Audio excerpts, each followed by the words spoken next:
Una buona giornata, ben ritrovati, eccoci qui, prima edizione in questo sabato 17 di febbraio. Ben ritrovati, abbiamo tanta cronaca, tanti collegamenti oggi dal territorio, un po' da tutta la regione come sempre, grazie alle nostre redazioni. Avremo un collegamento tra pochissimo da Piazza dei Signori dove si parla di sicurezza sul lavoro dopo la tragedia accaduta a Firenze, ma avremo anche più tardi un collegamento da Pederobba con il nostro Lucio Zanato, dove è presente il presidente della Camera Lorenzo Fontana per la cerimonia di conferimento della medaglia d'oro al merito civile. Allora, in piazza adesso con la nostra Francesca Bozza e Alberto Pivetta, perché l'associazione Battistetti, i genitori di Mattia Battistetti, lo ricorderete, è un ragazzo di appena 23 anni morto tragicamente in cantiere a Montebelluna, hanno voluto mettere in atto un sit-in, un atto dimostrativo oggi per dire basta a queste morti sul lavoro. Francesca, a te buongiorno.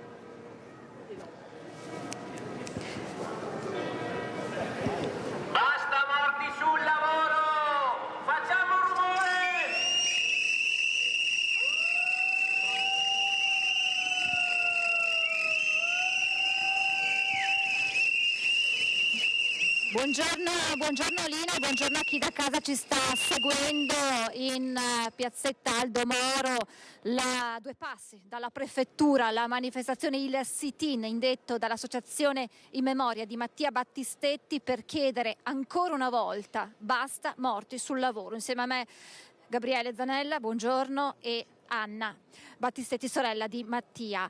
Anna, ogni volta di fronte all'ennesima tragedia sul lavoro, a questi 4 operai, ce n'è uno disperso, accaduta ieri a Firenze, questo pilone crollato, abbiamo tutti davanti agli occhi le immagini di questo crollo, si rinnova il dolore, un dolore che non riesce a trovare pace. Assolutamente sì, siamo vicini a tutta la famiglia, a tutti i familiari, a tutte le persone, amiche, vicini di quelle persone che purtroppo come Mattia hanno perso la vita sul lavoro ieri a Firenze, ma tutti quelli che ogni giorno perdono, perché ce ne sono tantissimi che purtroppo ancora ogni giorno muoiono sul lavoro. Ragazzi, voi non vi darete pace fino a quando questo elenco di guerra non sarà senza nomi? Assolutamente sì, noi continueremo a chiedere giustizia per Mattia, ma per tutti quelli che purtroppo hanno fatto la stessa identica fine che ha fatto mio fratello. Gabriele Zanella, ricordiamo che voi chiedete una cosa ben precisa, l'introduzione di un reato. Sì, l'introduzione del reato di omicidio sul lavoro, che non sia un semplice omicidio colposo, è una misura deterrente, noi riteniamo, così come sarebbero deterrenti le sanzioni che non vengono comminate, sarebbero deterrenti i controlli che non vengono fatti da atti sottorganici degli enti ispettivi. Noi siamo qui a fare una battaglia in primo luogo perché queste cose non succedano più e invece continuano a succedere ogni giorno 3 o più morti sul lavoro nel Paese, e poi siamo qui per vicinanza, solidarietà a tutte le famiglie che perdono i propri cari sul luogo di lavoro, in particolar modo qui a Treviso alla famiglia Battistetti che ci sta mettendo una determinazione veramente incredibile nel chiedere giustizia. Il giorno 26 febbraio ci sarà l'udienza qui al Tribunale di Treviso per il processo per la morte di Mattia Battistetti. Noi riteniamo fondamentale che ci sia una grande partecipazione popolare, che veramente ci sia una consapevolezza diffusa di che cosa succede sui luoghi di lavoro e anche di che cosa succede della discussione che avviene in tribunale. Noi riteniamo insomma che Mattia, che vada continuata la rivendicazione di giustizia per Mattia e per tutti quelli che muoiono sul luogo di lavoro. Ricordiamo che ieri ne abbiamo dato conto all'interno dei nostri telegiornali, 2 operai a Breda di Piave e a Vittorio Veneto sono rimasti gravemente feriti in seguito ad una rovinosa caduta da una grande altezza, e insomma sempre questo è il discorso, Gabriele, non si può uscire di casa per andare al lavoro e non fare più ritorno. No, e soprattutto bisogna essere indignati, non dobbiamo far sì che questo diventi una normale cronaca che va di giorno in giorno e che ci trova quasi in una situazione di abitudine. Non ci dobbiamo fare nessuna abitudine, c'è molta rabbia, c'è la richiesta base di poter uscire vivi dal luogo di lavoro, insomma, questo va anche compreso nei termini, insomma, nei quali morire sul lavoro non può essere una fatalità.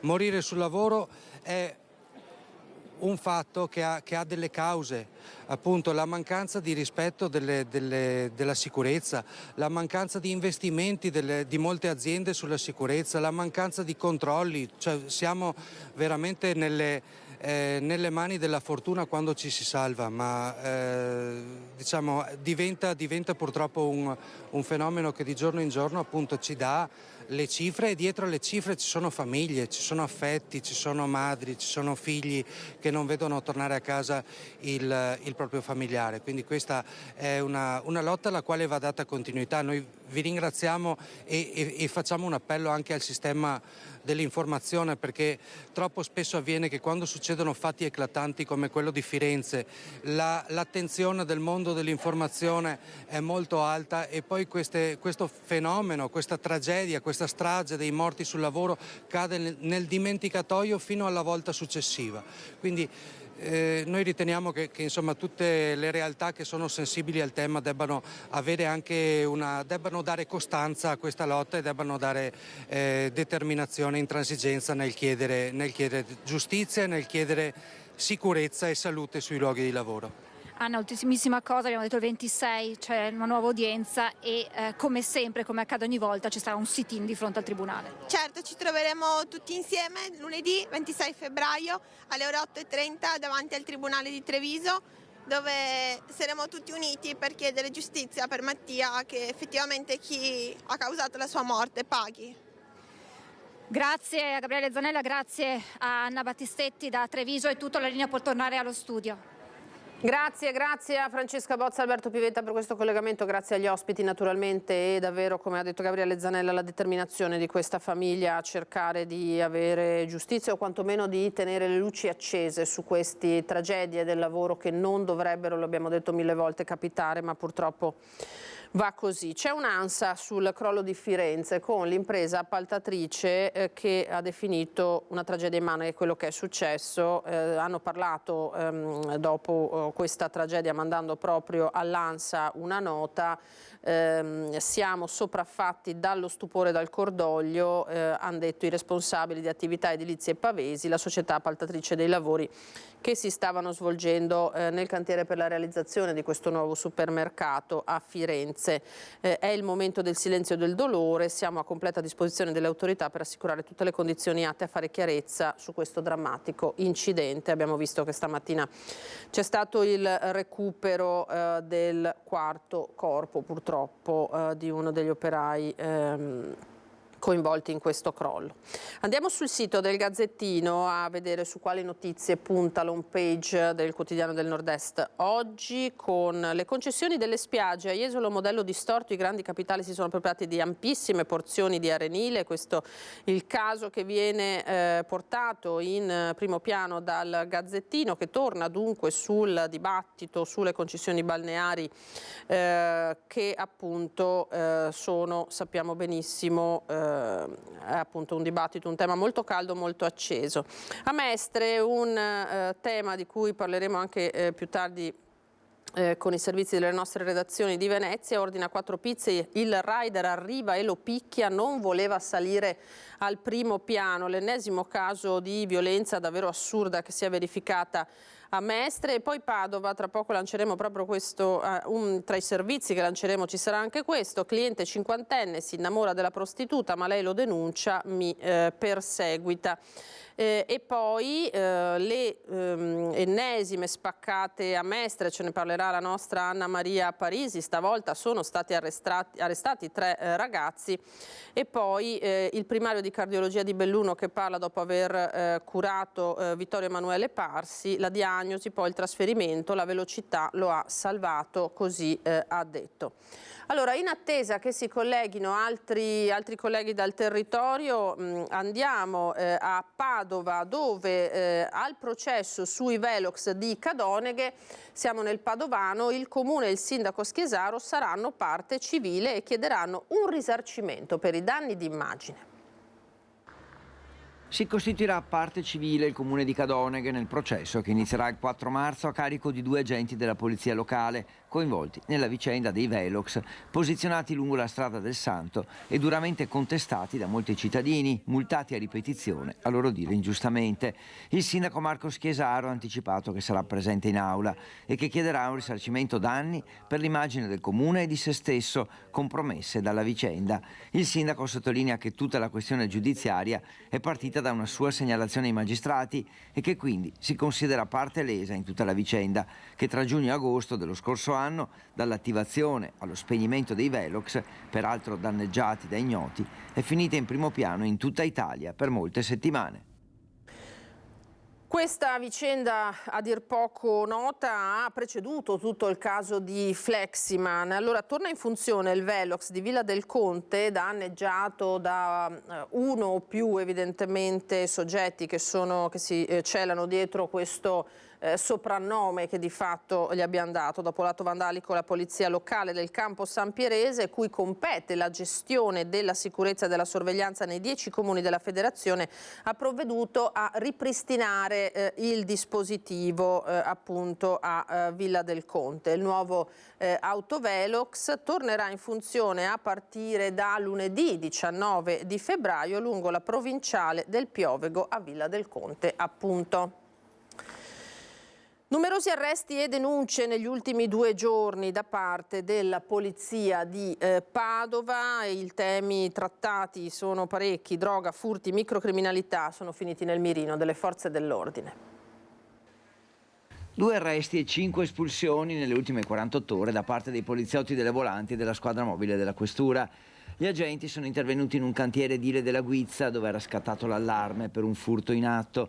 Dalle immagini arrivate sullo smartphone del titolare si vedeva uno sconosciuto che si aggirava con fare sospetto maneggiando una torcia tra le varie abitazioni in costruzione e che si dava alla fuga attraverso i campi all'arrivo degli agenti. Raggiunto e fermato si scopriva che era un 36enne del Kosovo affidato ai servizi sociali in alternativa al carcere, dove è tornato per decisione del tribunale. In via Reni fermate 2 persone che avevano cercato di cambiare strada.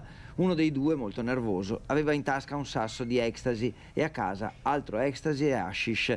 Il 34enne padovano, già noto alle forze dell'ordine, è stato arrestato. Un 57enne tunisino irregolare, invece, è stato arrestato in flagranza davanti all'entrata dell'ospedale I Colli, mentre consegnava a una persona appena uscita una dose di cocaina, ricevendo in cambio 2 flaconi di metadone appena ritirati dall'ambulatorio. Per lui processo per direttissima, obbligo di firma ed espulsione e accompagnato così al centro di Potenza. Gli agenti sono poi entrati nella Torre Belvedere di Piazzale Stazione su richiesta di una 44enne cinese derubata di 200 euro. Nel controllo è arrestato un cinese di 65 anni con un provvedimento di cattura di Verona per espiare una condanna di 2 anni e 9 mesi e denunciato un connazionale su cui pendeva un decreto di espulsione. Infine, un 38enne tunisino è stato arrestato in Piazzale Stazione, irregolare e già noto alle forze dell'ordine, sorpreso mentre cedeva una dose di cocaina per 80 euro. Per lui processo per direttissima, 6 mesi di reclusione e 2.000 euro di multa. Si è concluso da pochissimi istanti ad Asolo, a Casella d'Asolo, il funerale del 18enne, lo studente 18enne del CFP di Fonte, morto in seguito a un malore che lo ha colto in casa nei giorni scorsi, morte che naturalmente ha destato grandissima impressione e grandissimo cordoglio. Per noi, al ultimo saluto ad Adel, questo è il suo nome, c'era Vanessa Banzato che vedo collegata in diretta davanti alla chiesa. Vanessa, a te, buongiorno. Sì, buongiorno a te Elina e a tutte le persone che ci stanno seguendo. Tanta commozione, tanto dolore, nello stesso tempo è stato ricordato da tantissime persone il sorriso e la bontà d'animo di Adel Alvarez Hernandez, questo ragazzo di 18 anni scomparso all'improvviso lunedì mattina. Si trovava, facciamo un attimo un riepilogo, si trovava a casa in occasione delle vacanze di Carnevale, quando si è accasciato improvvisamente al suolo nella cucina dopo aver fatto colazione. È stato trovato dal papà, sono stati stati chiamati soccorsi, è stato fatto ogni tentativo per rianimarlo, ma per lui non c'era nulla da fare. C'erano i suoi compagni qua in chiesa, i suoi compagni del CFP di Fonte, c'erano tantissimi amici, c'era tutta la comunità dominicana che si è riunita in prima fila con un'enorme dignità, un enorme decoro, nonostante il grandissimo dolore per la perdita di questo ragazzo. Ricordo ancora una volta, ricordato da tutti come una persona splendida.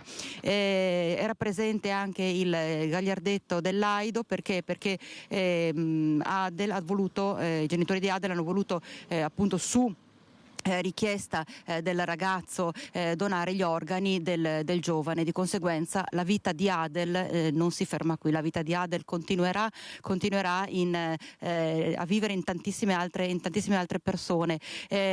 Sono stati letti alcuni messaggi da parte di una delle insegnanti del CFP di Fonte in cui si ricordava questa bontà d'animo del giovane, la scorza dura, solo in apparenza dura, ma in realtà è stato detto, una volta che si conosceva, era un giovane che davvero dava il cuore. Una comunità che si è stretta in un dolore che era ancora più acuito però, perché solo pochi giorni fa, sempre in questa stessa chiesa di Sant'Apollinare, si era celebrato il funerale di Timothy Dal Bello, il ragazzino che avrebbe compiuto 17 anni ad aprile che è morto in un terribile incidente stradale a Pagnano d'Asolo. Di conseguenza c'erano anche il papà di Timothy e la sorella di Timothy.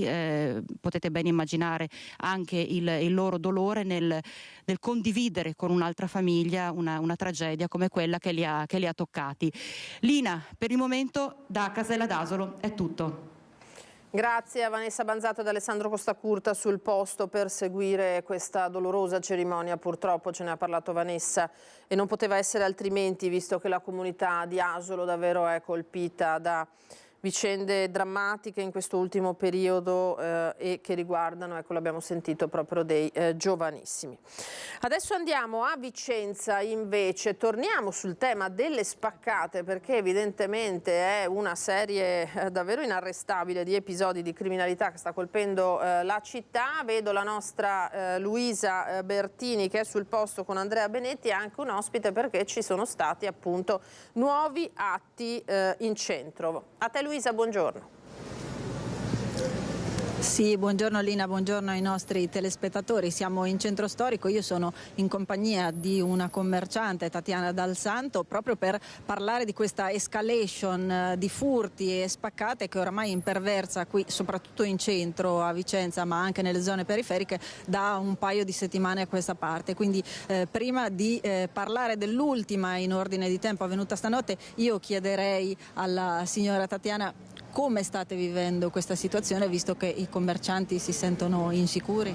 Allora ci sentiamo sì insicuri, sia noi che i residenti, stiamo cercando di portare delle soluzioni e delle proposte all'amministrazione in modo tale, e speriamo che vengano accolte. La settimana prossima avremo un incontro con il primo cittadino e quindi speriamo di riuscire a risolvere o quantomeno a tamponare la situazione di questi giorni.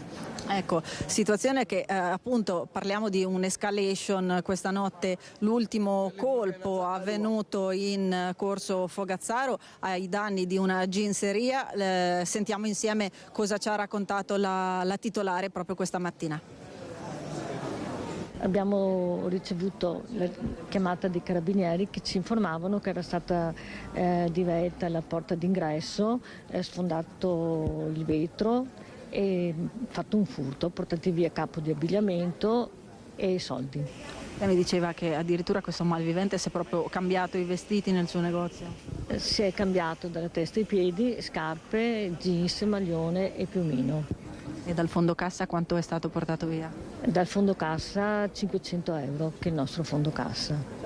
Ecco, voi commercianti del centro ultimamente siete un po' nel mirino, qual è il sentore? Cosa chiedete alle forze dell'ordine piuttosto che all'amministrazione? Chiediamo che ci sia più sicurezza, più controlli del territorio e magari anche delle telecamere di più a circuito chiuso, e più pattuglie che passano. Lei mi diceva che c'è preoccupazione anche per i vostri dipendenti quando chiudono poi la sera. I nostri dipendenti quando chiudono il negozio alle 7:30 hanno paura di andare in parcheggio a prendere la macchina, perché comunque ci sono sempre tossici dipendenti, ci sono sempre furti e le ragazze hanno paura. Ecco, avete sentito la paura tra i commercianti, anche tra i residenti, commercianti che tra l'altro chiederanno anche un incontro con il primo cittadino. La scorsa settimana, qualche giorno fa, c'è stato anche un incontro in prefettura proprio per fare il focus su quello che è la microcriminalità qui in centro, e sono stati presi anche dei provvedimenti come il potenziamento della sorveglianza da parte della polizia locale fino alle 24, così come maggiori controlli. Cosa chiedete voi? Noi chiederemo sicuramente una rivitalizzazione del centro storico, ma la prima cosa che chiederemo sarà un controllo H24 della città da parte delle forze dell'ordine, in modo tale che si riesca a ristabilire quella tranquillità e quella serenità che avevamo tempo addietro. Logicamente mi auguro che vengano accolte le nostre proposte e che appunto le forze dell'ordine diano il loro contributo, come in linea di massima hanno sempre dato. Insomma, in linea di massima mi riferisco al fatto che l'orario dei vigili è fino alle 24, dalle 24 in poi non c'è più nessuno che controlla, o quasi più nessuno. Siccome la percezione non è solo percezione, allora chiediamo che quantomeno per un periodo, finché appunto non si ristabilisca la tranquillità che ha sempre goduto la nostra città, chiediamo appunto un impegno anche da parte della polizia locale di sorvegliare le nostre strade, quindi i nostri negozi e le abitazioni, perché se questa tranquillità non verrà riportata abbiamo il timore che si disertifichi e quindi che la città venga lasciata allo sbando e in mano a questa microcriminalità che di certo bene non fa a nessuno di noi. Ecco, come dicevamo, criminalità ovviamente di cui risentono non soltanto i commercianti ma anche i cittadini, microcriminalità crescente soprattutto nelle ultime settimane. Guardiamo insieme il riepilogo di quello che è stata la settimana di spaccate ai danni di commercianti. Continua l'allerta criminalità. L'ondata di furti, spaccate ed aggressioni non sembra placarsi in questi giorni, anzi, in città come in provincia. A Thiene un malvivente armato ha tentato di rapinare una tabaccheria minacciando la commerciante poco lontana dai due figli poco più che neonati. A Due Ville i ladri hanno razziato in diverse abitazioni al confine con Villa Verla, rovistando nelle case monili e contanti e spaventando i residenti. Furti avvenuti anche in città, in Contrado Rode, dove i ladri si sono introdotti in 3 appartamenti, mentre nella zona del Quadrilatero i proprietari di 3 auto in sosta hanno trovato saccheggiate le vetture e i finestrini infranti. Lungo Corso San Felice e Fortunato 3 locali hanno subito la spaccata delle loro vetrine e l'intrusione dei ladri. Per tutti non è la prima volta nell'ultimo anno. Adesso vedremo un attimo le immagini, adesso con calma, perché bisogna star lì a vedere un attimo anche l'orario e tutto, però vedremo insomma cosa riusciamo a ricavare. Non è la prima volta? Non è la prima volta, terza volta in 2 annetti. Più che altro è sempre più che i danni economici, danni economici, venire qui, stare qui a controllare, sistemare tutto dopo, quello è il problema. Avevo le monete in cassa e hanno trovato quelle monete e 3 cellulari mi hanno rubato, altra volta. Invece questa volta no, solo hanno spaccato il vetro. Hanno provato di entrare perché un antisfondamento non riuscivano a entrare. Indignati non solo gli esercenti ma anche i semplici passanti colpiti dai danneggiamenti. Non è più accettabile. Guarda che io sono nato in piazza Matteotti tanti anni fa, non avevamo neanche la serratura sulla porta. Ti pensi non avere la serratura sulla porta e si dormiva con la porta aperta. Per difendersi alcuni commercianti del centro storico adottano misure straordinarie e invocano un migliore coordinamento con le forze dell'ordine. Io avrei piacere che ci fosse un incontro tra i commercianti e tutti i rappresentanti delle forze dell'ordine, questura, prefetto, vigili urbani e quant'altro, perché assolutamente il problema va affrontato con molta serietà, non si può andare avanti in questo modo e soprattutto ci vuole un impegno serio, approfondito e determinato di tutte le forze dell'ordine, primo. Secondo, ad esempio, io chiudo prima e sto bene attento ad andare in macchina perché mi faccio accompagnare da un mio dipendente. Ecco, abbiamo sentito qual è il punto di vista dei commercianti, ma anche i residenti qui in centro in qualche modo chiedono aiuto a voi attraverso una raccolta firme, perché comunque ci sono anche diversi furti in appartamento. Sì, ci si sta organizzando tra commercianti e residenti, perché logicamente siamo tutti qui nel nostro centro storico, ci si sta organizzando a fare una raccolta firme per avere più voce. Probabilmente ci sarà anche forse anche qualche manifestazione e quindi tutti insieme chiederemo maggiore sicurezza. Quindi mi auguro che verremo ascoltati, ma ne sono quasi certa, insomma, l'amministrazione è lì proprio per dare voce ai cittadini, quindi accoglieranno le nostre istanze e le nostre proposte.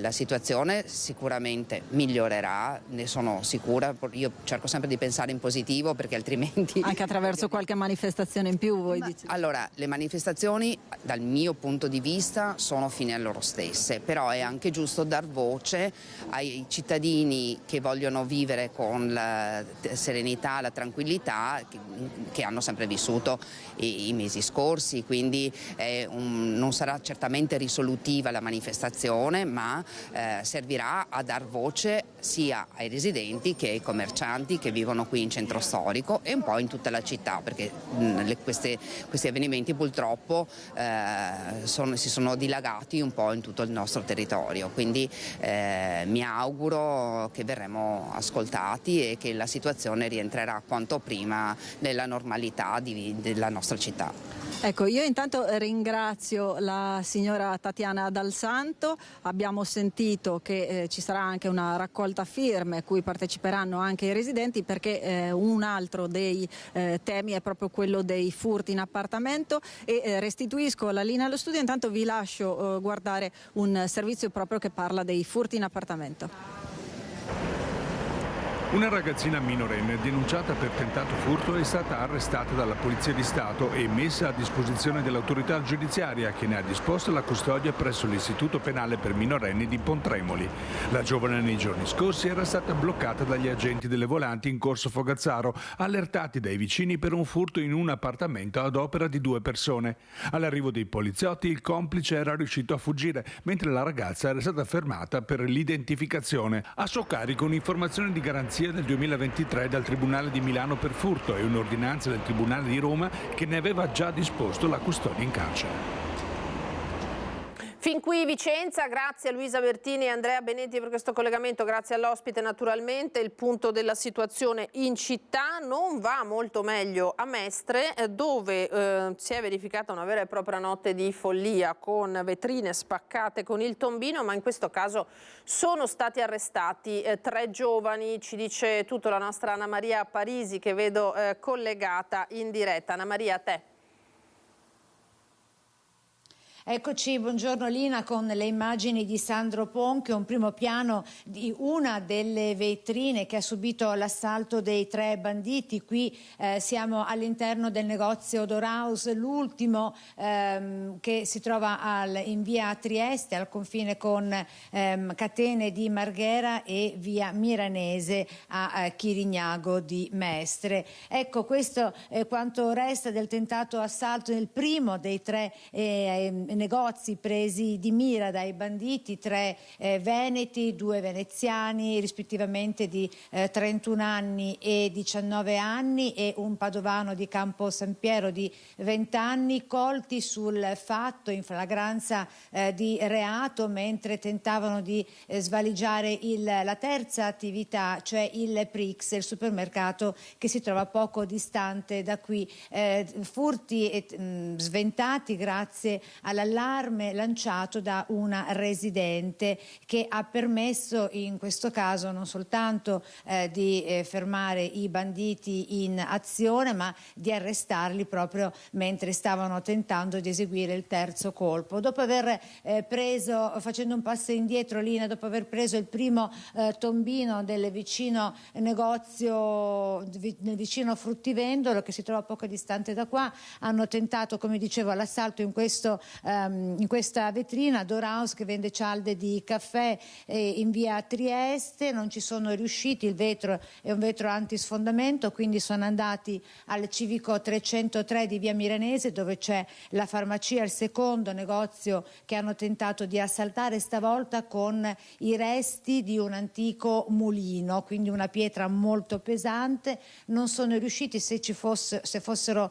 riusciti a mettere a segno il colpo sarebbe stato il secondo colpo tentato nella farmacia, e quindi il terzo negozio, come detto, il Prix, preso d'assalto, ma fortunatamente l'allarme lanciato da una residente del posto ha permesso di sventare tutti e tre i tentati furti con questo ariete, il tombino e i resti di un antico mulino. I tre sono stati presi, dicevo, hanno subito un processo per direttissima. Il risultato è che il 31enne di Spinea si trova a piede libero, il 19enne di Chirignago è ai domiciliari, mentre il 20enne di Campo San Piero è in prigione visti i suoi precedenti. Con le immagini di Sandro Ponchio vi restituisco la linea da Chirignago, è tutto. Grazie ad Anna Maria Parisi e a Sandro Ponchio, grazie anche ad Alessandro Granziera e Marco Gagliazzo in regia. Noi andiamo rapidamente in pubblicità, torniamo tra pochissimo con altra cronaca.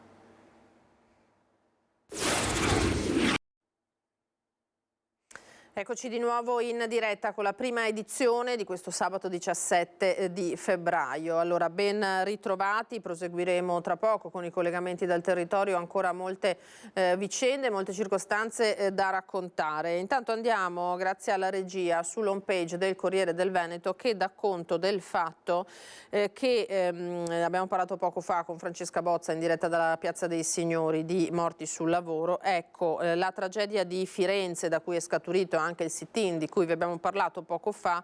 C'è un sopravvissuto trevigiano, Cristinel Spattaru, 51 anni, è a Firenze da una settimana, vive a Castelfranco Veneto con il figlio. È uno dei sopravvissuti al crollo del cantiere del supermercato. In un attimo mi è crollato tutto addosso, ha riferito. È il meno grave dei tre operai scampati appunto al crollo del pilone nel cantiere Esselunga ed è, come detto, Veneto di Castelfranco Veneto.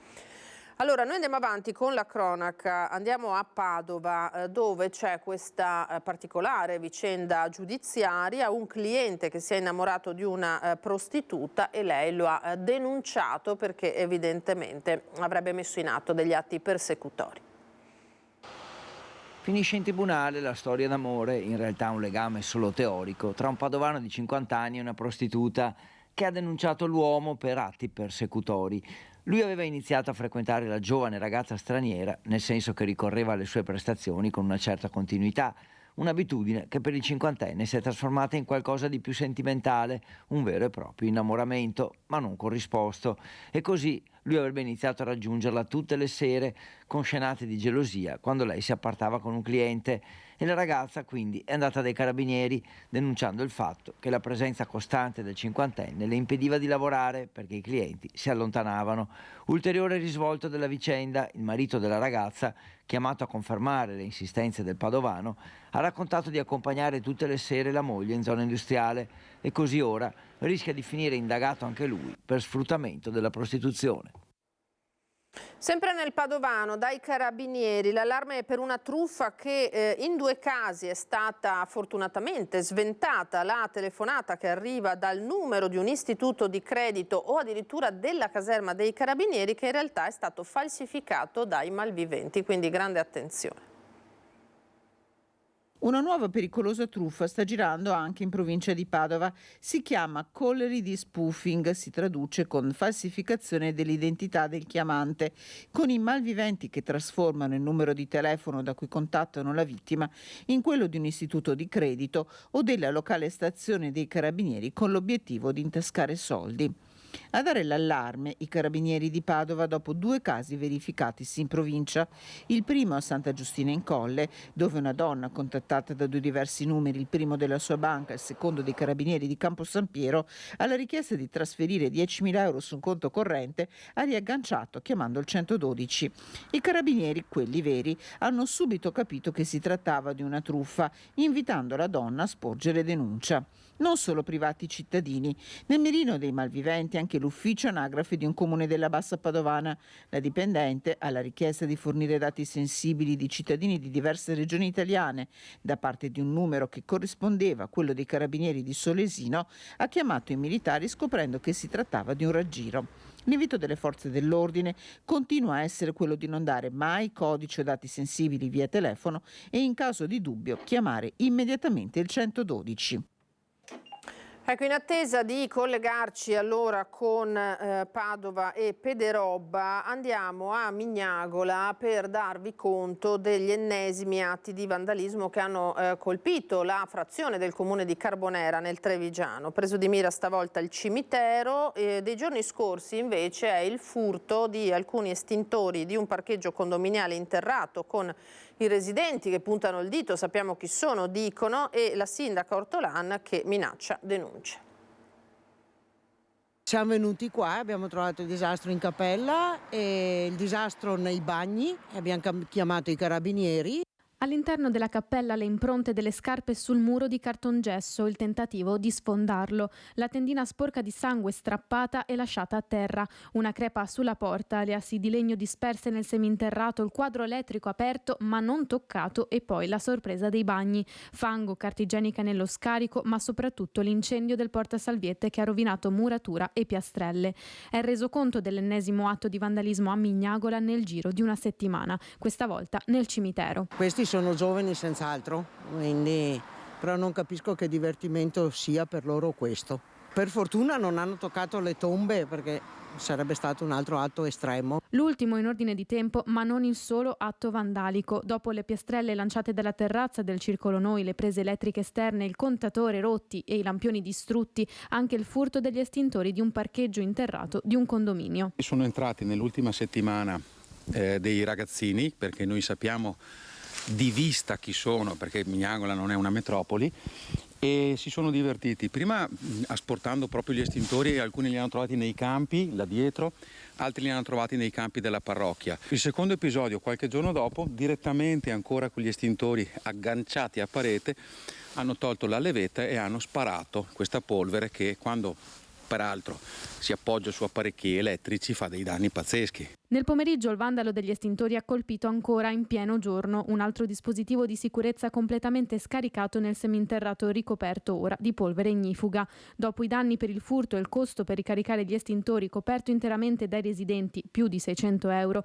questi stanchi hanno deciso di chiamare i carabinieri, anche alla luce delle segnalazioni di sospetti danneggiamenti nel parcheggio interrato di un condominio poco distante. Sugli autori del gesto i cittadini non hanno dubbi. Siamo certi al 1000% che sono ragazzini, perché ci sono anche giù adesso delle biciclette che sono state abbandonate in questo interrato da ragazzino, e quindi sappiamo che sono loro. Sopralluogo delle forze dell'ordine in mattinata anche al cimitero, accompagnati dalla sindaca decisa a stanare i colpevoli. Proseguono ovviamente le indagini per scoprire chi sono i responsabili e ovviamente procederò anche con la denuncia. E minorenni erano anche alcuni dei clienti di alcuni pusher che sono finiti nella rete dei carabinieri di Montebelluna, che hanno compiuto una maxi operazione stroncando questa vasta attività di spaccio. Una settantina, pensate, gli acquirenti, c'erano anche imprenditori, operai e appunto ragazzi.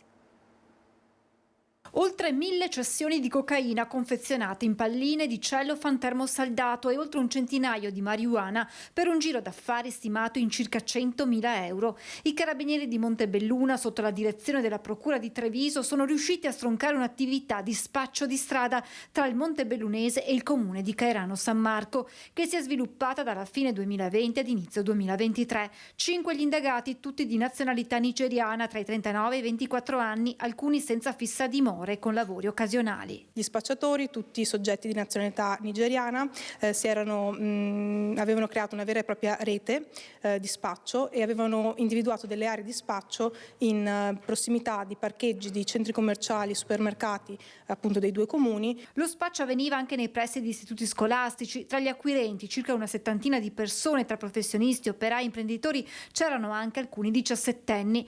La lunga attività di indagine dei militari è stata portata avanti grazie a servizi di osservazione del territorio e all'incrocio delle testimonianze raccolte. Le cessioni dello stupefacente erano pressoché quotidiane. Gli acquirenti contattavano i 5 attraverso un telefono cellulare che gli indagati si scambiavano. Poi uno di loro, solitamente nel tardo pomeriggio o in serata, in bicicletta raggiungeva il luogo concordato dove la droga veniva rapidamente ceduta. Le tariffe si aggiravano tra gli 80 e 100 euro al grammo per la cocaina. Il Tribunale di Treviso ha emesso a carico dei soggetti indagati la misura del divieto di dimora nella Regione Veneto, volta da un lato a recidere i contatti con gli acquirenti e dall'altro i contatti stessi col territorio. A 3 dei 5 indagati la misura è già stata notificata dai carabinieri, mentre sono tuttora ricercati gli altri 2 destinatari del provvedimento. Vi abbiamo dato conto ieri dei disagi per la nebbia all'aeroporto di Treviso e la nebbia che persiste purtroppo ha creato grosse difficoltà sull'autobrennero. 6 gli incidenti occorsi stamani lungo la carreggiata nord dell'autobrennero A22 che hanno causato la chiusura del tratto fra le connessioni con A4 e A1 tra Nogarole Rocca e Mantova, quindi siamo a confine tra il veronese e il mantovano. Negli incidenti sono rimasti coinvolti 27 veicoli e 2 mezzi pesanti con 8 feriti di cui 1 grave.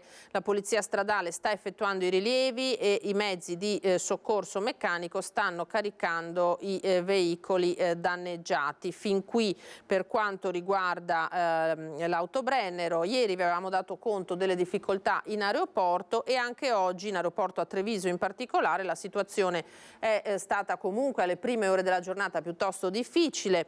Alle 11 risultavano dirottati a Venezia 2 voli in partenza da Treviso, 2 in arrivo a Treviso che sono stati dirottati anche questi a Venezia e un volo in arrivo a Treviso dirottato invece all'aeroporto di Bergamo, come è avvenuto ieri, che di fatto sono stati poi allestiti dei servizi di trasporto bus per cercare di ovviare a questa problematica. Vista la nebbia intensa, poi andremo anche a risentire le previsioni del tempo. Domani la situazione dovrebbe migliorare, ci saranno piogge ma quantomeno non più in pianura questa densa foschia che sta davvero creando delle difficoltà.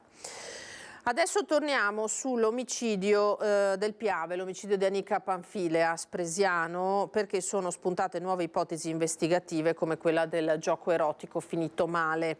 Intanto l'arrestato, l'unico indagato per il delitto, l'ex della Mala del Brenta, Franco Battaggia, 77 anni, ha cambiato il suo avvocato affidandosi al legale trevigiano Fabio Crea, che parla di quadro indiziario labile a partire dai filmati delle telecamere. Devo fare tutti gli approfondimenti del caso, ma già leggendo l'ordinanza di custodia cautelare direi che gli elementi indiziari che sono stati lì riportati sono molto labili a mio giudizio. Sembra avere già le idee chiare Fabio Crea, da pochi giorni nuovo difensore di Franco Battaggia, l'ex Primula Rossa che si trova in carcere a Santabona con l'accusa di aver ucciso Anica Panfile. L'elemento più labile secondo Crea è proprio quello che avrebbe convinto gli inquirenti a far scattare la misura di custodia cautelare, ovvero la registrazione dei passaggi del suo pick-up nei luoghi di ritrovamento del cadavere nel maggio del 2023. Da quello che ho iniziato a vedere nel fascicolo mi pare che si tratti di telecamere che riguardino le zone di vita e di lavoro del signor Battaggia, che opera peraltro per la sua attività professionale in orari particolari, per cui il fatto di veder passare la propria autovettura più volte o qualche volta o in qualsiasi orario nelle zone in cui risiede e in cui lavora, mi sembra che sia un elemento molto poco indicativo. Nel frattempo sono stati disposti nuovi esami da parte della Procura su alcuni prelievi già effettuati. Si vuole capire in maniera certa la quantità di cocaina assunta dalla 31enne e se le tracce di sperma ritrovate sulla sua biancheria siano attribuibili a Battaglia. Si ipotizza anche un gioco erotico finito male che avrebbe portato alla morte per asfissia della donna. Se è un'ipotesi investigativa ne prendo o ne prenderò atto. In ogni caso mi sembra che sia irrilevante allo Stato per quanto riguarda la posizione del signor Battaglia, che appunto ha affermato in quelle sommarie informazioni del 20 di maggio il fatto che avesse lasciato la signora Anica presso questo negozio di Spresiano. Battaglia, che si è professato estraneo alle accuse anche nell'incontro avuto con Crea a inizio settimana, proprio in carcere. L'ho visto sereno e lucido, dice il legale del 77enne, che per qualche tempo ha condiviso la cella con Bujar Fandai, il killer di Vanessa Ballan.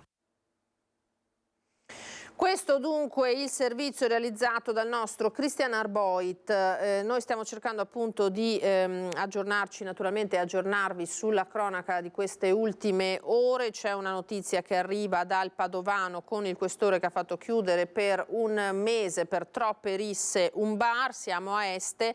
Gli agenti assieme ai carabinieri hanno notificato al titolare del locale pubblico il provvedimento di sospensione della licenza di somministrazione di alimenti e bevande dopo le numerose segnalazioni fatte alle forze dell'ordine, accertando che nell'ultimo trimestre il locale abitualmente frequentato da pregiudicati ritenuti potenzialmente pericolosi per la sicurezza pubblica è stato teatro di episodi di fenomeni violenti al suo interno ai danni di baristi e avventori. Il 15 di febbraio in particolare c'era stata una rissa tra 5 persone che hanno poi tentato di aggredire le forze dell'ordine intervenute sul posto.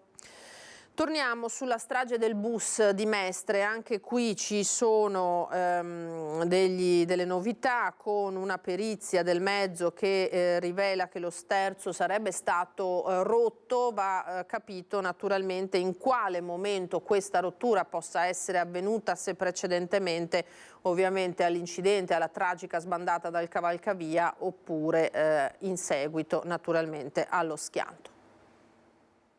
La verità su quanto accaduto sul cavalcavia di Mestre lo scorso 3 ottobre, in cui hanno perso la vita 21 persone, sta mano a mano venendo a galla. L'accertamento tecnico sul mezzo ha rilevato che lo sterzo era rotto, proprio come avevamo mostrato più volte nei nostri servizi attraverso immagini inequivocabili. Si sta delineando lentamente delle verità, credo, importanti. Uno, che l'autista non stava male e che qualche problema questo mezzo ce l'aveva. In realtà la perizia è ancora in corso. Fondamentale sarà capire in quale momento preciso si sia rotto lo sterzo, elemento determinante per l'inchiesta. I periti infatti dovrebbero essere in grado di ricostruire nei dettagli la cronologia del guasto grazie a un'analisi al microscopio dei frammenti della rottura. Tra le ipotesi possibili, lo sterzo potrebbe essersi rotto prima dell'incidente, dopo l'impatto oppure dopo la caduta. Se fosse confermato il primo caso, l'anomalia allo sterzo sarebbe la causa principale della tragedia, ma al momento non si possono scartare le altre due ipotesi. Se emerge che fin dall'inizio lo sterzo è saltato e altre cose sono saltate in questo mezzo, cambia la versione della vicenda. Infatti noi ci auguriamo che la Procura continui nel suo corretto lavoro di analisi, avendo affidato le valutazioni a dei super esperti, e siamo ovviamente nell'ansia di attendere l'esito. Proprio ai nostri microfoni un ex dipendente della linea aveva dichiarato di anomalie presenti sullo sterzo dei mezzi. Presenta delle anomalie magari sullo sterzo, cioè, ovvero nel girare non è come un mezzo a gasolio che quindi ha un'ampia sterzata. Si fa fatica. Questione di poche settimane, i verdetti degli esperti nominati dalla Procura su meccanica del mezzo, tenuta strutturale del cavalcavia e scatole nere dovrebbero essere depositati. Intanto sulla possibilità di un malore dell'autista, il 40enne Rizzotto, ci sono due visioni. Quella del medico legale Viel, che sostiene sia morto per il trauma cranico riportato nella caduta, e il secondo parere della cardiologa Basso, che si sofferma invece sulla patologia coronarica dell'uomo, che avrebbe potuto tradursi in malori cardiaci. Un contrasto di perizie che la difesa dell'azienda di trasporto vuole approfondire. E c'è stato un incidente acqueo invece nella mattinata di ieri a Venezia tra un ferry boat della CTV e un vaporetto. Non c'è stato nessun ferito, ma un marinaio è stato aggredito da un passeggero. Attimi di tensione questa mattina verso le 13 quando nel canale della Giudecca un ferryboat di ACTV e un battello della linea 2 si sono scontrati. Ad avere la peggio il vaporetto con la punta accartocciata in seguito all'impatto. Ancora da chiarire le cause dello scontro provocato con ogni probabilità dalla fitta nebbia che da giorni imperversa sulla laguna, creando non poche difficoltà. Nello scontro nessuno è rimasto ferito, ma poco dopo, in quegli attimi di concitazione, ci sarebbe stata anche un'aggressione a danno di un marinaio, colpito al volto da un passeggero per cause ancora da chiarire. Il mezzo poi si è accostato all'imbarcadero di Saccafisola, in attesa degli accertamenti ancora in corso da parte delle autorità e degli ispettori di ACTV. Rimaniamo a Venezia perché concitazione c'è stata ieri mattina anche all'inaugurazione dell'anno accademico a Ca' Foscari con le proteste all'esterno del teatro degli studenti. Calmi tutti!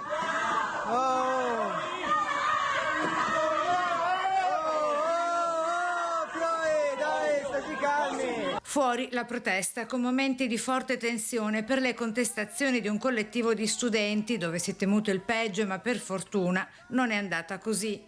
Dentro l'arrivo del ministro dell'Università Anna Maria Bernini in un clima decisamente opposto.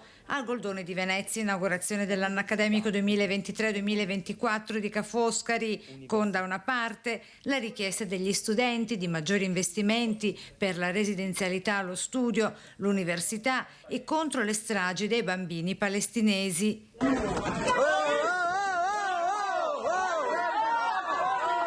E dall'altra, a poca distanza, la risposta della magnifica rettrice. Stiamo facendo il possibile, stiamo costruendo nuove residenze, lo sentirete oggi nel discorso, stiamo pensando agli studenti, quindi andiamo nella direzione da loro auspicata. Investire sull'università con il concetto e i progetti a sostegno della cultura come acceleratore del sapere, con Venezia Città Campus, così il primo cittadino Brugnaro. Il ministro ci ha sostenuto, il ministero ci ha sostenuto, le università ci hanno creduto, la città ci crede e le cose si stanno cominciando a vedere. Nuovi giovani che arrivino, vengono a studiare e poi ripopolano la città, come è successo a Boston.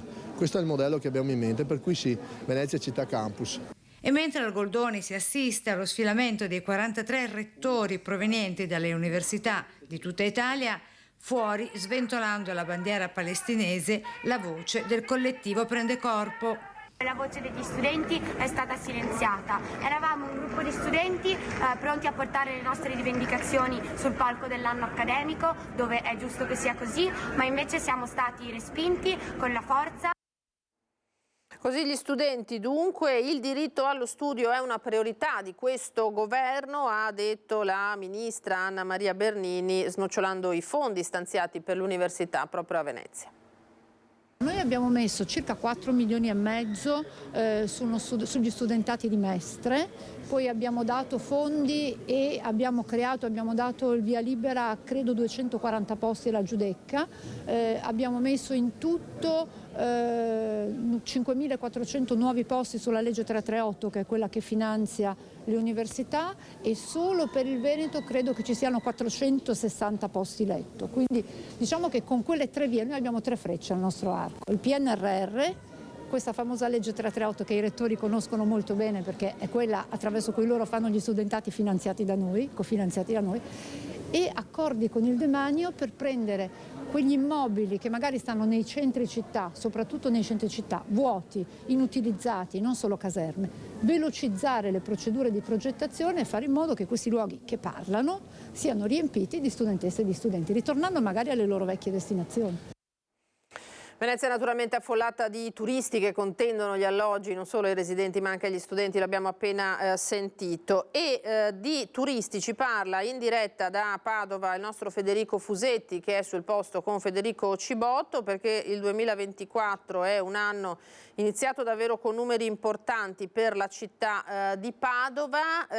Attuale anche il dibattito sull'ampliamento dei musei eremitani. A te Federico, buongiorno.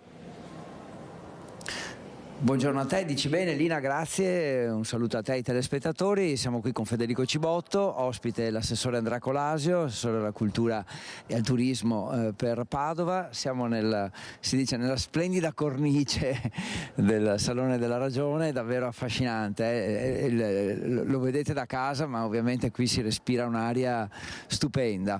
Assessore, dati del 2024 del turismo buoni, Padova è partita bene, però insomma c'è da sottolineare il fatto che nel 2019 fu un anno record per il turismo e nel 2023 si è fatto ancora meglio, sorride sotto i baffi. Sì, sono dati, un trend decisamente positivo, costante.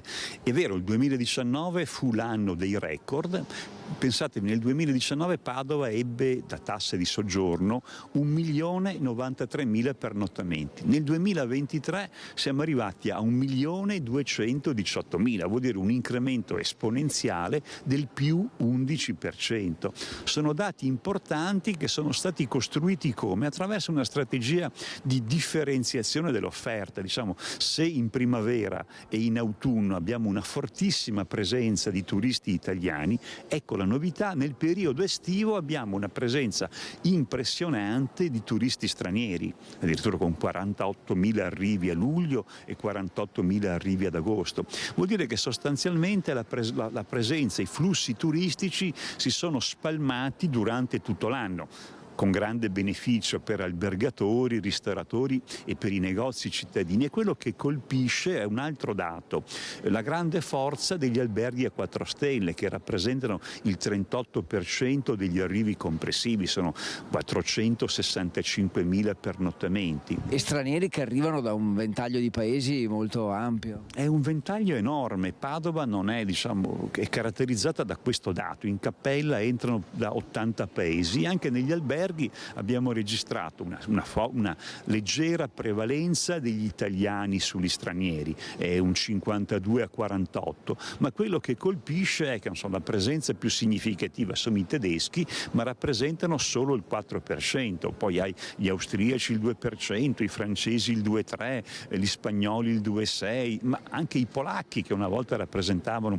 un turismo tangenziale oggi hanno il 2,3% sul globale, ma c'è anche l'India con 1,7, c'è la realtà dell'America Latina, c'è anche la realtà africana. Vuol dire che in realtà Padova si configura come città mondo, una città nella quale arrivano flussi turistici da tutti i continenti. Questo è un dato importantissimo e ci dice una cosa: Padova, con la Urbs Picta da un lato, con il suo patrimonio culturale, con la sua bellezza intrinseca di città d'arte, è riuscita a tagliarsi uno spazio importante rispetto a città che notoriamente avevano una forte identità di città d'arte. Penso a Mantova, penso a Ravenna, a Siena, a Brescia, città che in realtà abbiamo largamente superato. Oggi Padova vuole competere con una città mito come la città di Pisa e un po' alla volta l'obiettivo qual è? Raggiungerla.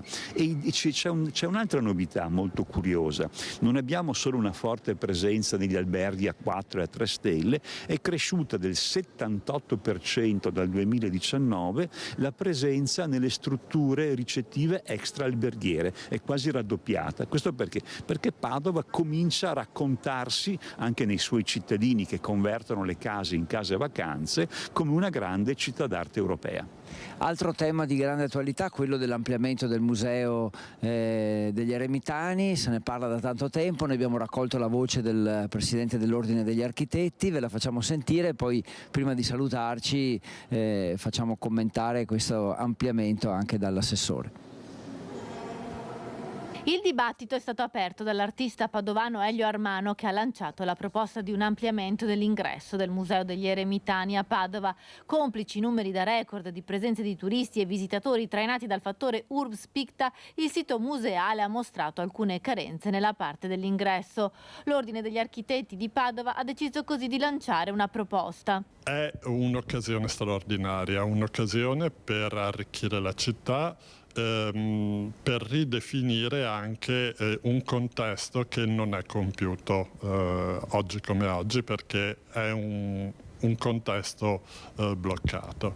Quindi quella che si presenta per noi è un'occasione unica di riprendere in mano con lo strumento del concorso di progettazione a 2 fasi, ovvero una prima fase in cui si selezionano le 5 migliori idee e poi una seconda fase di approfondimento, è l'occasione appunto per portare alla città le migliori idee che ci sono in circolazione. Un concorso di idee per riunire proposte che vanno a migliorare senza stravolgere. Il contributo che può dare l'architettura è importante per mettere il museo cittadino nelle condizioni di competere con i siti museali europei. Anche l'architettura contribuisce a questo, ci sono degli esempi che non sono calati sulla nostra realtà, ma ad esempio Bilbao, in cui un museo è stato trainatore di una rigenerazione urbana.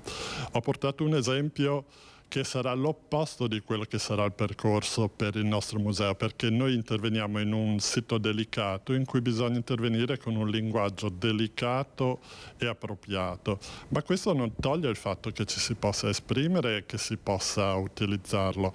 Lo strumento del concorso serve a questo. Quindi anche l'architettura può dare un contributo a questo progetto che insomma ancora non c'è magari nel concreto, ma che arriverà probabilmente, di ampliamento del Museo degli Eremitani. Mancano quanti? 500 metri quadrati più o meno?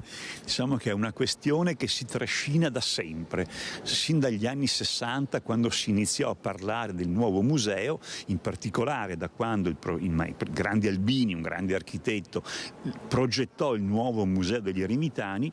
Quel museo prevedeva una struttura d'ingresso addossata, affiancata alla chiesa degli Eremitani.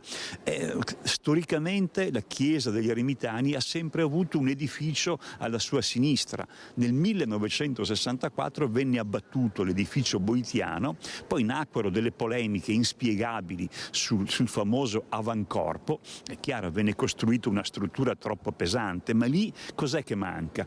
Il museo gli manca una gamba, gli manca la struttura d'ingresso che l'Albini aveva previsto, e soprattutto è un'architettura introversa. Un turista arriva a Padova, non vede il museo ha bisogno di estroversione, deve dialogare con la piazza circostante, anche perché oggi abbiamo 600.000 persone che entrano al museo e sono mal organizzate in ragione del fatto che manca una struttura di smistamento che è l'ingresso. Oggi abbiamo la biglietteria e il bookshop, dove in realtà ci sarebbe una sala archeologica. È evidente che il museo va ripensato, è una grande struttura scientifica, uno dei più importanti musei del nord-est, ma necessita di un intervento di alto rango. Cioè, io immagino degli architetti veramente importanti che possano immaginare come ridare una nuova identità e nuove funzioni ad uno dei musei più importanti del nord-est italiano. Quindi c'è lavoro da fare. Grazie Assessore Andrea Colasio. Io e Federico Cibotto, Lina, ti restituiamo la linea. Grazie Federico, grazie naturalmente al tuo omonimo Cibotto e all'assessore per questo collegamento, queste spiegazioni e anche questo sfondo che ci hai offerto, che come dicevi tu è sempre molto bello, molto suggestivo. Altro sfondo suggestivo anche per l'alto simbolo che rappresenta da Lucio Zanato in diretta da Pederobba, dove oggi è la giornata di conferimento della medaglia d'oro al merito civile al Comune, alla presenza del Presidente della Camera Lorenzo Fontana, che tra l'altro è originario proprio di Pederobba. Lucio, buongiorno. Buongiorno Lina, buongiorno ai telespettatori di Antenna 3. Esatto, Lorenzo Fontana, per il Presidente della Camera, è stato un abbraccio con la comunità perché la mamma è di Pederoba. Loro sono con il sindaco Marco Turato. Intanto grande soddisfazione e grande emozione per la vostra comunità per questo conferimento. Sì, grande emozione, è una giornata storica per tutta la comunità di Pederoba, perché abbiamo dato attraverso la medaglia d'oro il giusto valore e sacrificio dei nostri bisnonni durante il primo conflitto mondiale. Ecco, una storia, quella dei bisnonni e dei nonni, che l'ha raccontata anche il Presidente della Camera, perché era, come dire, erano le storie che la nonna gli raccontava quando era piccolo e stava qui. Sì, anche il Presidente della Camera ha raccontato aneddoti che gli raccontava appunto la nonna, che ha subito durante il primo conflitto mondiale, affrontando l'immigrazione a Cefalù a causa appunto dei bombardamenti che si seguivano nel territorio appunto di Pederoba. Ecco perché va detto che questa medaglia d'oro è conferita anche al fatto che tutto il paese praticamente è stato profugo. Infatti nella nemesi storica si racconta come di fatto il paese non esistesse più, perché chi non era scappato, non era stato mandato via come profugo, era al fronte a combattere. Beh, consideriamo che in quel tempo, durante il 17, la comunità di Pederoba sono stati in 4.000 a lasciare le proprie case, sono rimasti in 150 abitanti, per cui possiamo immaginare cosa è successo in quel periodo nel nostro territorio. Ecco, una cosa che ha detto il Presidente della Camera, che è stata ribadita anche dal Sindaco, è che purtroppo queste cose si stanno ripetendo, perché quello che è stato raccontato sembra di rivederlo in altri scenari. Mi viene in mente Ucraina, mi viene in mente Gaza. Ecco, diciamo che la presenza di tanti giovani durante questa giornata spero che possa essere un seme per far crescere l'albero della pace nel cuore di tutti noi, specialmente iniziando dalle giovani generazioni. Allora Sindaco, facciamo avanzare il gonfalone, perché così l'ultima immagine che vogliamo regalare ai nostri telespettatori, ma soprattutto a te Lina, è proprio, la tenga lei perché ve la meritate tutta, è quella della medaglia d'oro proprio al comune di Pederoba. E con queste immagini io ti restituisco la linea. Grazie Lucio, grazie al sindaco Marco Turato, grazie anche per queste immagini, perché è importantissimo. Noi cerchiamo sempre di raccontare quella che è stata la storia del nostro territorio anche con momenti come questi. Allora noi adesso andiamo in pubblicità nuovamente, tra poco torneremo per parlare della Festa del Gatto. Eccoci di nuovo in diretta, prima edizione di Antenna 3. Parliamo di dati sul calo demografico che interessano sia le scuole che il lavoro. Allora, sono i dati forniti in Camera di Commercio Treviso Belluno in queste ore, con dati appunto sulla natalità e sull'occupazione che sono purtroppo preoccupanti, visto il calo di abitanti che sta per colpire nei prossimi 7 anni la regione. Più vecchi con meno lavoratori e con giovani che lavoreranno per vivere anziché vivere per lavorare. E questa è la fotografia della provincia di Treviso e del Veneto, tracciata dall'Osservatorio Economico e Sociale della Camera di Commercio di Treviso e Belluno, da qui ai prossimi 7 anni.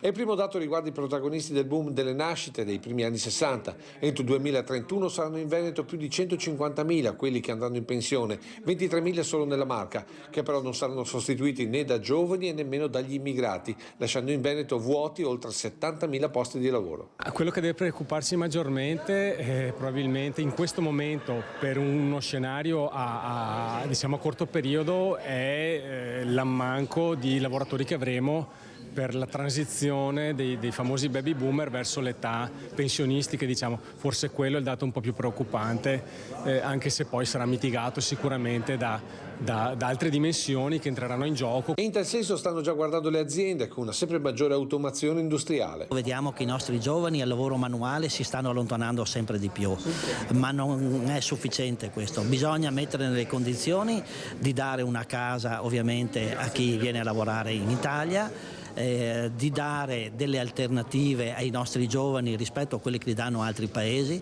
ossia avere tutti quei servizi e sottoservizi che al giorno d'oggi l'economia e la società moderna richiede. I nostri giovani vanno via per questo. Giovani che se ne vanno perché non trovano casa, di conseguenza non fanno famiglia e figli, in un'involuzione che porterà il Veneto nei prossimi 7 anni a perdere quasi 50.000 abitanti, quasi 5.000 solo nella Marca, che però potrebbero lievitare a 200.000 se non ci fossero il sostegno dei flussi migratori. E i giovani che difficilmente sostituiscono gli anziani, perché le nuove generazioni non vedono più prioritario lo stipendio e il posto di lavoro sicuro. I giovani oggi chiedono all'azienda cose molto differenti rispetto al passato. Da un lato il lavoro di per sé non ha un ruolo fondamentale nella vita di tutte le persone nel senso tradizionale del termine, e sempre più spesso i giovani alle aziende chiedono la possibilità di poter conciliare lavoro, esperienza lavorativa, ma anche tempi di vita, tempi da dedicare alla realizzazione personale e alle questioni e alla vita di tutti i giorni. Possiamo dire insomma che i giovani puntano più a lavorare per vivere e non a vivere per lavorare? In un certo senso potremmo anche dire così, sì. Questi dati dunque in Camera di Commercio. Allora noi ci colleghiamo in diretta per parlare della Festa del Gatto che in Italia si festeggia, appunto si celebra oggi 17 febbraio con Stefano Vanin. Buongiorno Stefano, ben ritrovato, collegato via Skype. Buongiorno a tutti. Ecco che adesso gli chiederemo anche dove si trova Stefano, perché vediamo un bel paesaggio alle sue spalle. A proposito di paesaggi oggi, che noi vi abbiamo proposto spesso e volentieri come entomologo forense impegnato in diversi casi di rilievo nazionale, casi di cronaca, ma è docente di zoologia all'Università di Genova. Buongiorno Stefano. Buongiorno, non mi trovo in Liguria in questo momento, sono in Toscana e avete un bellissimo paesaggio dietro di me e il canto di un sacco di uccellini.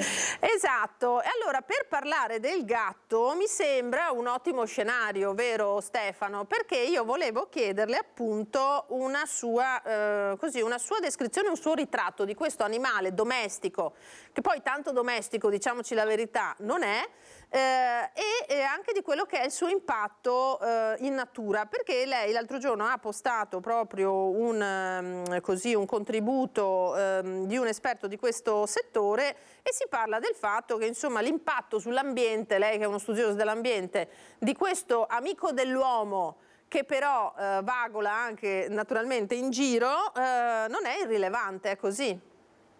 Allora intanto partirei dalla parola domestico. Diciamo che il gatto si è addomesticato a noi, ha cominciato a sfruttarci perché quando noi abbiamo cominciato a raccogliere granaglie e semi all'interno dei nostri centri abitati, con essi sono arrivati i topolini e il buon gatto ha capito bene che potevamo fornirgli da mangiare e quindi si è addomesticato da solo. I primi reperti di gatto sepolto dall'uomo datano addirittura 9500 anni fa in area a Cipro, però poi abbiamo altre storie legate alla Cina, 6.000, 5.000 anni fa, per poi arrivare addirittura a delle rappresentazioni di gatti alimentati su ciotole in Egitto. Quindi un percorso in cui il gatto si è avvicinato a noi. Dall'altra parte a noi fa estremo piacere averlo nelle case, chi più chi meno, però dobbiamo anche essere consapevoli, e qui nessuno se ne voglia, che il gatto comunque è stato la causa di molte estinzioni uccellini in giro per il mondo, e soprattutto quando è arrivato nelle isole dove prima non c'era, e anche nei nostri giardini e nelle nostre campagne può comunque predare i nidi o gli uccellini. Quindi molta attenzione quando uno ha un gatto domestico, anche un po' nel controllarlo. Logicamente è un animale che vive in casa ma vive anche fuori, però dobbiamo essere consapevoli anche di quello che può combinare. Quindi diciamo questo fatto di lasciar fare al gatto il suo lavoro, il suo mestiere di predatore non va tutto sommato troppo bene se è un gatto domestico. Diciamo che se è un gatto che viene alimentato tutti i giorni a crocchette o ad altro cibo, uccide per gioco, non uccide per necessità. Quindi utilizza quel surplus di energie per fare quello che in natura farebbe normalmente se non fosse alimentato. E quindi l'importante è esserne consapevoli, quindi magari evitare di lasciare i gatti liberi fuori in giardino per troppo tempo. E se un gatto domestico è abituato a stare in casa, che resti in casa, va benissimo, teniamocelo sulle ginocchia, coccoliamolo, facciamoci coccolare, ma consapevoli sempre che è lui che ha scelto noi, è lui che si è addomesticato per stare con noi e non noi che lo abbiamo trasformato in un animale domestico. Il gatto è un animale libero, non è un animale così sociale come i cani. Hanno due derivazioni proprio origini, noi etologi le chiamiamo filogenetiche, molto diverse rispetto al cane, che invece deriva da un contesto di branco. Ecco, per esempio, un'altra cosa interessante è che il gatto, proprio perché non viene da un contesto di gruppo, non accetta padroni. Mentre nel cane c'è la gerarchia, nel gatto lui non riconosce la gerarchia. Si scontrano tra di loro, si scontrano anche con noi, e quindi anche il modo con cui ci rapportiamo a loro, dandogli anche dei comandi, è visto in maniera diversa da un gatto rispetto anche alle nostre aspettative. Però voglio dire, tanti di noi hanno dei gatti in casa, tra l'altro animale che si è ben adattato alla vita moderna, no? Nostra, nel senso che è un animale che tutto sommato si arrangia quando siamo fuori casa. Sì, è quello che ne fa la grande differenza rispetto al cane. Il cane l'abbiamo addomesticato noi, il gatto invece ha deciso di utilizzarci, ma mantenendo completamente la sua autonomia. In natura il gatto selvatico è un solitario, in città invece si raggruppa in gruppi, maschi e femmine. A dire la verità, anche in natura le femmine tendono a stare insieme, addirittura per l'allevamento dei cuccioli, però mantiene questa sua indipendenza. Quindi nessuno si senta un po' denigrato dal gatto se non lo considera più di tanto, però insomma il gatto è un solitario, il gatto è un individuo a tutti gli effetti.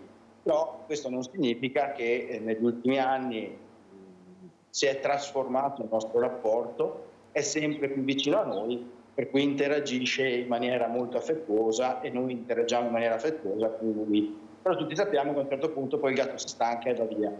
Un cane difficilmente. Sì, è vero, vabbè, non offendiamoci, insomma. Un'altra cosa, appunto, un altro passaggio, parlando di questa intervista nei giorni scorsi, che era curioso, mi diceva anche il fatto di riuscire a comunicare in qualche maniera con questi animali, no? Anche con i cani, perché no? È un evento che noi consideriamo, è un fatto che noi consideriamo magari normale, tra virgolette, ma normale in natura non sarebbe. No, la cosa è bellissima, secondo me è proprio la bellezza di una scoperta di chi tiene animali in casa, è la comunicazione tra le specie. Noi e il gatto, noi e il cane apparteniamo a due specie diverse, ma ci facciamo capire. Il gatto nostro, se noi con voce dolce diciamo qualcosa, magari si abitua e lo fa. Lui ci dice quando ha fame, quando vuole uscire, lo stesso fa il cane. Quindi secondo me è una grande riflessione che dobbiamo fare proprio il fatto che come specie riusciamo a comunicare con un'altra specie. Questo ci deve far pensare quando tra di noi non riusciamo a comunicare. Quindi se non riusciamo a comunicare tra di noi vuol dire che c'è del polo, perché se arriviamo a comunicare addirittura con un'altra specie vuol dire che la possibilità di comunicazione c'è, dobbiamo. Senta, cosa mi dice di questi gatti davvero che stanno prendendo piede, nel senso che c'è questa attenzione particolare agli animali ormai, no? Una sensibilità cresciutissima, in bene da una parte, relativamente in bene dall'altra, nel senso che quasi quasi insomma, stanno sostituendo i bambini. Abbiamo parlato di calo demografico poco fa, ma insomma vabbè, sarebbe un tema troppo vasto, però voglio dire, sono anche i re dei social in qualche modo, no? Il classico postare la foto di un gatto eccetera che attira, c'è un interesse incredibile intorno a questi animali. Sì, assolutamente sì. Allora non so se sia un bene o se sia un male. Innanzitutto la cura nei confronti di un animale è un bene, anche perché ci abitua proprio al prestare attenzione. Bisogna stare attenti, come da voi sottolineato, al fatto che non deve sostituire i rapporti con gli umani. Molti dicono preferisco parlare con gli animali, cani e gatti, perché sono più buoni, perché non riesco a rapportarmi agli umani. Forse dobbiamo riflettere che dobbiamo cominciare o ritornare a parlare con i membri della nostra specie con la stessa attenzione con cui alcuni parlano ai cani e ai gatti. Quindi io la vedrei proprio come un discorso più ampio di ritornare a un'empatia nei confronti dell'altro, del diverso, perché qualsiasi cosa che è diverso da noi è comunque diverso, quindi lavorare sull'empatia. Poi sul fatto dei social è pieno anche di pasta asciutta, di bistecche, di insalate, per cui ognuno mette quello che più gli sta a cuore, anche bicchieri di vino. Certo, senta, un'ultima cosa che esula invece dai gatti, ma è impossibile non chiederglielo, sempre naturalmente nei confini di quello che lei può dire, quali sono i casi che la vedono impegnata in questo momento come entomologo forense invece, che è una professione, questa è un'importante figura anche nelle indagini penali che lei ha contribuito fortemente in Italia a portare alla ribalta. Sì, in questo momento sono impegnato su 2 casi di cronaca particolarmente importanti, che sono il ritrovamento di Andrea, la ragazza che era scomparsa 2 anni fa nell'intorno di Ancona, sopra Iesi, sopra Ancona, e poi nella riapertura del caso alla signora Resinovic di Trieste, in cui abbiamo cominciato le operazioni un paio di giorni fa. Però logicamente al momento non si può dire assolutamente niente. Ricordiamo magari per chi ci sta seguendo e magari possa non conoscerla, qual è l'importanza dell'entomologia forense?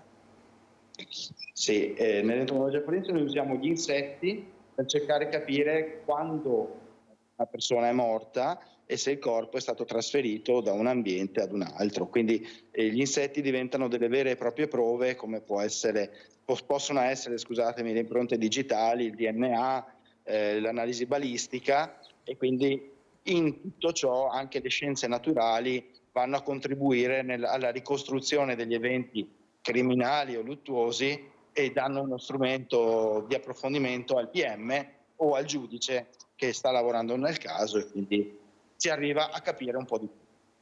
Benissimo, allora buon lavoro anche in questo, buon soggiorno in Toscana, ci sembra di vedere un po' di primavera dietro lei, è un'impressione oppure no?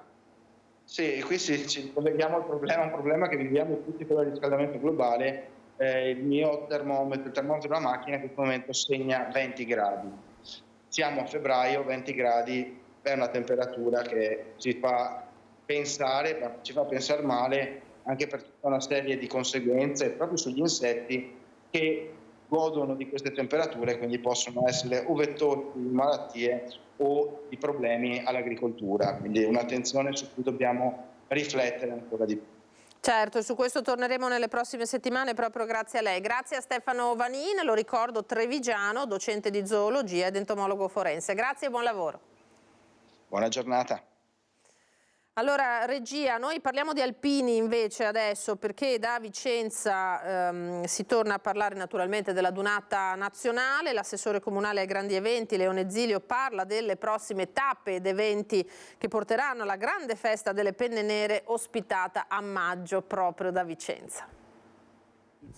Il 10 maggio partirà da qui, da Piazza dei Signori, la Dunata degli Alpini, la 95esima Dunata degli Alpini nazionale, e in questi giorni abbiamo fatto una delibera di giunta con la quale abbiamo costituito l'unità di progetto. L'unità di progetto è sostanzialmente una struttura organizzativa provvisoria che coinvolge più settori, visto che l'evento a Dunata degli Alpini porterà in città circa 400.000 persone nei 3 giorni e coinvolgerà non solo il comune di Vicenza ma anche la provincia, anche la questura, la prefettura, AGSIM, AIM Valore Ambiente e molte altre strutture. Si è deciso di costituire un'unità di progetto con un responsabile che è il dirigente dell'ufficio manifestazioni insieme al direttore della polizia locale e del servizio mobilità, per guidare i servizi comunali, ma non solo, nella creazione di questo grande evento. Saranno, come dicevi giustamente, vari i servizi coinvolti, dalle scuole, ma soprattutto i settori più stressati saranno quelli della mobilità.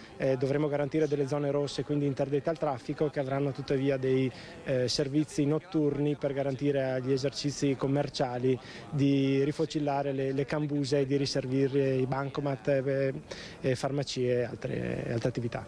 E poi anche il settore dello sport, perché comunque saranno bloccate momentaneamente le attività sportive per dare spazio agli alpini.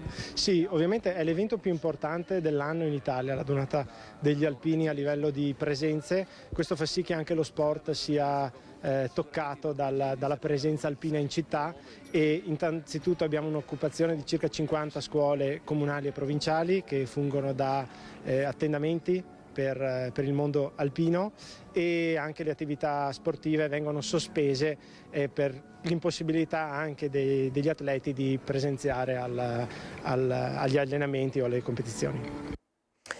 Prima di salutarci, la pillola di economia, il dato che ogni sabato ci fornisce la CGIA di Mestre, focalizzando su questo o quell'aspetto economico. In Veneto cala l'economia sommersa e anche l'evasione, è il dato di oggi, sottratti 9,5 € ogni 100 versati al fisco. Allora sentiamo la dichiarazione di Paolo Zabeo, che è coordinatore dell'ufficio studi della CGIA.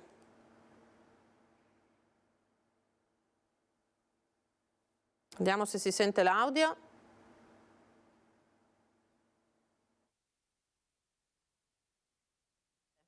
Niente, comunque questo è il dato che ci fornisce la CGIA di Mestre oggi, che poi approfondiremo come sempre nei nostri telegiornali. Allora, a me non rimane che salutarvi e ringraziarvi naturalmente per essere stati con noi, ringraziare Alessandro Granziera e Marco Gagliazzo in regia. Vi ricordo che adesso ci saranno le previsioni del tempo, ascoltate bene, soprattutto per quanto riguarda questa nebbia che ci opprime da giorni.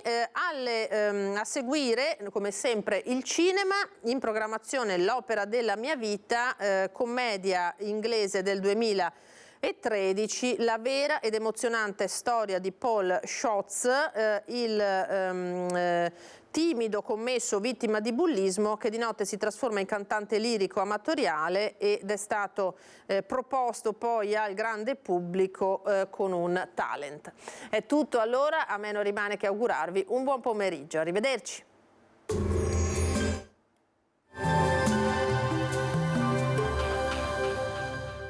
Tremonti, impianti professionali per saldatura e taglio, riparazioni, taratura e calibrazione impianti, a Montebelluna.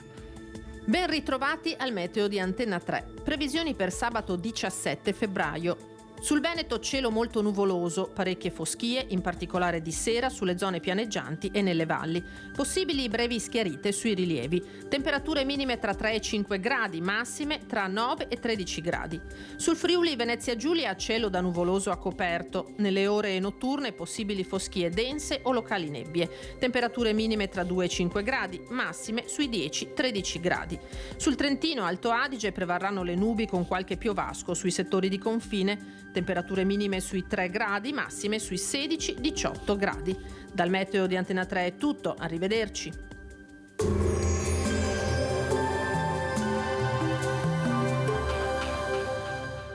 Tremonti, impianti professionali per saldatura e taglio, riparazioni, taratura e calibrazione impianti, a Montebelluna.